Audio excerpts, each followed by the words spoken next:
मध्य प्रदेश में महिलाओं और बच्चियों की सुरक्षा को लेकर चौंकाने वाले आंकड़े सामने आए हैं। विधानसभा में पेश सरकारी आंकड़ों के अनुसार राज्य में 50,000 से अधिक महिलाएं और नाबालिग लड़कियां लापता हैं। गृह विभाग द्वारा पेश किए गए आंकड़े बताते हैं कि पिछले 5 सालों में मध्य प्रदेश से 2,74,300 महिलाओं और बच्चियों के गायब होने के मामले सामने आए, जिनमें से 2,06,507 महिलाएं और 63,793 बालिकाएं हैं।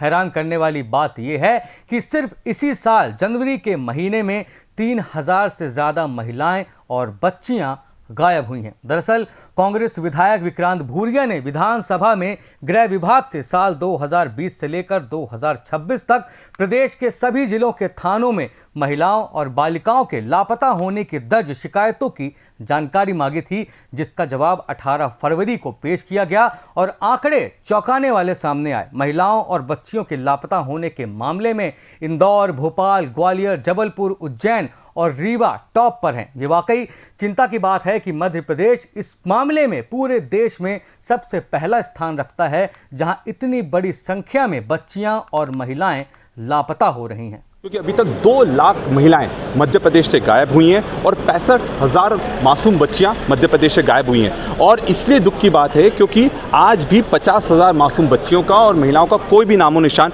नहीं है। और ये रिकॉर्ड तो वो है जो सरकार के पास है। ऐसा बहुत सारा बड़ा रिकॉर्ड है जो अभी तक सरकार के पास नहीं है। और जब गृह मंत्री खुद मुख्यमंत्री हो तो इस तरह का आंकड़ा सामने आता है तो वो चौंकाता भी है। और हमारी बिल्कुल आशंका है कि एप्स्टीन फाइल, जिस तरह से एक अंतर्राष्ट्रीय गिरोह का पर्दाफाश हुआ था जिसमें नाबालिग बच्चियों का तस्करी करी जाती थी, उनका शोषण करा जाता, मध्य प्रदेश में भी इस तरह का एप्स्टीन फाइल जैसा एक रैकेट चल रहा है, एक गिरोह काम कर रहा है। और कहीं ना कहीं प्रदेश में ऐसे रसूखदार लोग बैठे हैं जो उनका संरक्षण कर रहे हैं और उन तक किसी को पहुंचने नहीं दिया जा रहा है। तो मैं निवेदन करूंगा और ये अपील करूंगा, क्योंकि कहीं ना कहीं जनता बहुत घबराई हुई है मुख्यमंत्री जी, तो आपको निश्चित तौर पर इस पर कड़े कदम लेना चाहिए। और जब प्रभार क्षेत्र आपका इंदौर जैसी जगह है और पूरे मध्य प्रदेश में सबसे ज़्यादा बच्चियां जो गायब हो रही हैं और जो महिलाएं गायब हो रही हैं वो इंदौर से गायब हो रही हैं। और आदिवासी अंचल चाहे झाबुआ, अलीराजपुर हो चाहे धार हो, वहाँ भी ये आंकड़ा 8,000 के पार है, दोनों जगह अलग अलग। और साथ में अभी जनवरी में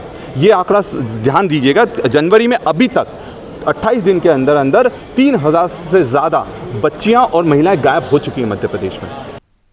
गृह विभाग द्वारा पेश आंकड़ों की बात करें तो पिछले 5 सालों में 2,06,507 महिलाएं और 63,793 बालिकाएं गायब हुई, यानी 2,74,300 महिलाएं और बालिकाओं की गुमशुदगी की रिपोर्ट दर्ज हुई, जिनमें 2,20,130 प्रकरणों पर पुलिस को सफलता मिली, मगर अभी भी 47,984 महिलाएं और 2,186 बालिकाएं लापता हैं, यानी 50,186 बेटियां, बहनें और माताएं कहां हैं, किस हाल में हैं, जिंदा भी हैं या नहीं, कुछ पता नहीं। कांग्रेस पार्टी इस मामले को ह्यूमन ट्रैफिकिंग यानी मानव तस्करी से जोड़कर देख रही है।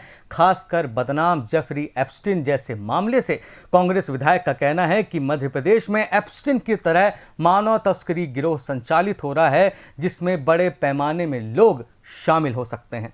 इतनी सारी महिलाएं गायब होती है, 50,000 बहुत बड़ा अंक होता है, वो आंकड़ा होता है। और इसमें विदेश भी गई होंगी और दूसरे भी देश के दूसरे राज्यों में भी उनको भेजा गया होगा। और यही कारण है कि आज तक 50,000 बच्चियां और महिलाओं का कोई अता पता नहीं है। ह्यूमन ट्रैफिकिंग की समझ में आ रही है क्या?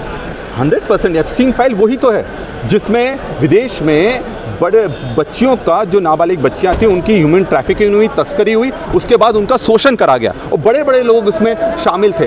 वैसा आपको पता लगेगा इसमें अगर इंडिपेंडेंट एक जांच दल बनेगा, रिटायर्ड जज के अधीन बनेगा, SIT की जांच होगी, तो आपको पता लगेगा। इस पर बहुत बड़े नाम सामने आ सकते हैं और इसको बहुत गंभीरता से लेना चाहिए। आइए अब आपको उन जिलों के बारे में बताते हैं जहां सबसे ज्यादा महिलाओं और बालिकाओं के लापता होने की शिकायतें दर्ज हैं। इस लिस्ट में सबसे पहला नाम है इंदौर का, जहां पिछले 5 सालों में 12,680 महिलाओं और 3,741 बालिकाओं के गायब होने की शिकायत दर्ज हुई और 11,000 837 मामलों में पुलिस को सफलता मिली, मगर अभी भी 4,449 महिलाएं और 135 नाबालिग लड़कियां लापता हैं। इंदौर ग्रामीण में भी 861 महिलाएं और 48 लड़कियों का अब तक कोई सुराग नहीं मिला है। धार जिले में भी 2529 महिलाएं और 118 लड़कियां लापता हैं। उज्जैन में 1526 महिलाएं और 36 लड़कियां नहीं मिल पाई हैं। जबलपुर में 2296 महिलाएं और 86 लड़कियों का अब तक कोई पता नहीं चला है। इसी तरह छिंदवाड़ा, रतलाम, नरसिंहपुर, कटनी, सिवनी और सागर में तो 2310 महिलाएं और 183 बालिकाएं गुमशुदा हैं। विंध्य की बात करें तो रीवा में सबसे ज्यादा 1334 महिलाएं और 97 लड़कियां गायब हैं। सतना में 1286 और 77 और इसी तरह सीधी, सिंगरौली, मैहर, मऊगंज, शहडोल, उमरिया, अनूपपुर में कुल 4635 महिलाएं और 213 नाबालिग लड़कियों का सुराग पुलिस को नहीं मिला है। तो तस्वीर साफ है, आंकड़े सिर्फ कागज पर दर्ज संख्या नहीं है, ये 50,000 सवाल हैं। ये सिर्फ डेटा नहीं है, सामाजिक चेतावनी है।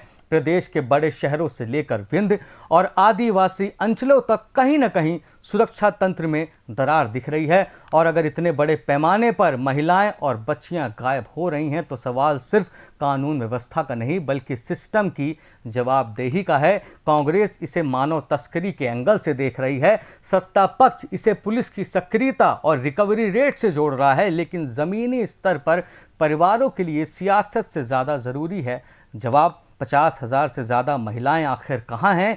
ये सिर्फ पारिवारिक विवाद और प्रेम प्रसंग के मामले हैं या इसके पीछे संगठित अपराध की साजिश है? लोगों को जवाब चाहिए। इस मामले पर आपकी क्या राय है? कमेंट बॉक्स में हमें ज़रूर बताएं और देश प्रदेश से जुड़े ऐसे ही मामलों के अपडेट्स पाने के लिए चैनल को सब्सक्राइब और फॉलो ज़रूर करें। धन्यवाद।